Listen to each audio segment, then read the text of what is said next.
एक समय की बात है। एक गांव में एक बुढ़िया रहती थी जिसका नाम राधा था।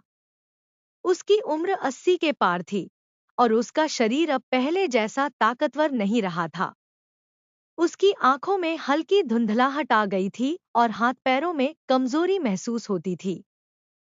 राधा के जीवन में कई उतार चढ़ाव आए थे, लेकिन उसने कभी हार नहीं मानी।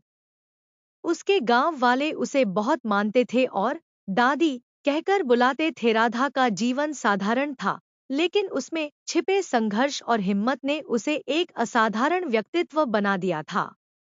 उसके पति की मृत्यु बहुत पहले हो गई थी और उसके दो बेटे भी नौकरी के सिलसिले में शहर चले गए थे।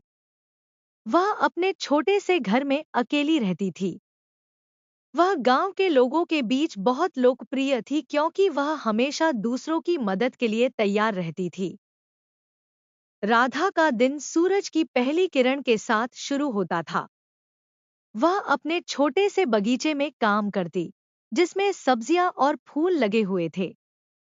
उसे बगीचे से विशेष लगाव था क्योंकि वह उसकी जीवन रेखा था। अपनी उम्र के बावजूद वह हर पौधे की देखभाल करती, उन्हें पानी देती और समय समय पर खाद डालती।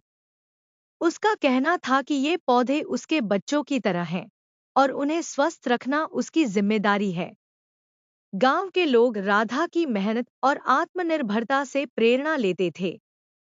राधा का मानना था कि काम करते रहना ही जीवन की सच्ची खुशी है। उसने कभी किसी से भीख नहीं मांगी और न ही किसी पर निर्भर रहना चाहा।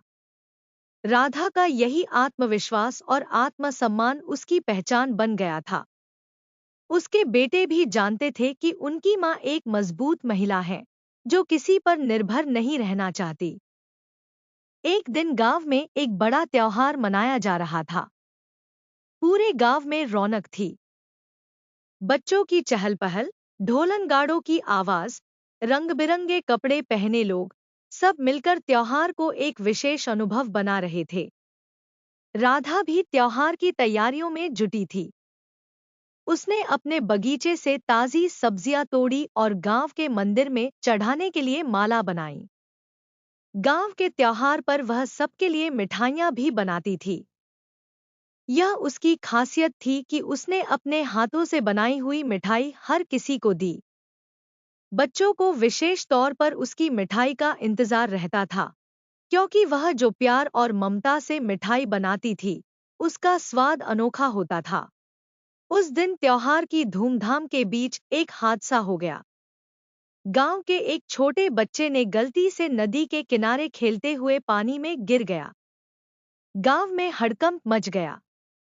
बच्चे के माता पिता तो रोने लगे, लेकिन किसी में इतनी हिम्मत नहीं थी कि नदी में कूदकर उसे बचा सके। सभी नदी के तेज बहाव से डर रहे थे।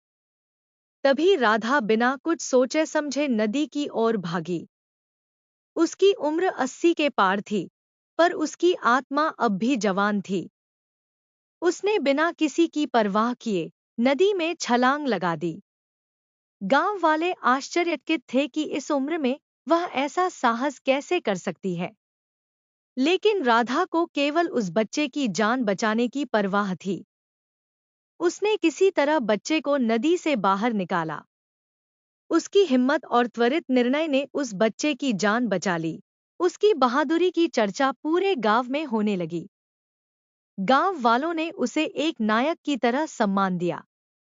उसके बेटों को भी उसकी इस बहादुरी की कहानी पता चली और वे उसकी महानता पर गर्व महसूस करने लगे। वे दोनों गांव लौटे और अपनी मां से मिलने के बाद महसूस किया कि असली ताकत और साहस का मतलब क्या होता है। राधा की कहानी गांव के हर व्यक्ति के लिए प्रेरणा बन गई थी। हर किसी ने समझा कि उम्र चाहे कितनी भी हो, साहस और हिम्मत हमें कभी छोड़ते नहीं। उसकी कहानी ने गांव के युवाओं को सिखाया कि किसी भी स्थिति में हिम्मत न हारें और हमेशा दूसरों की मदद के लिए तैयार रहें। अंत में राधा ने अपनी जिंदगी के कई आखिरी साल अपने गांव में इसी तरह लोगों की सेवा और प्रेरणा देने में बिताए।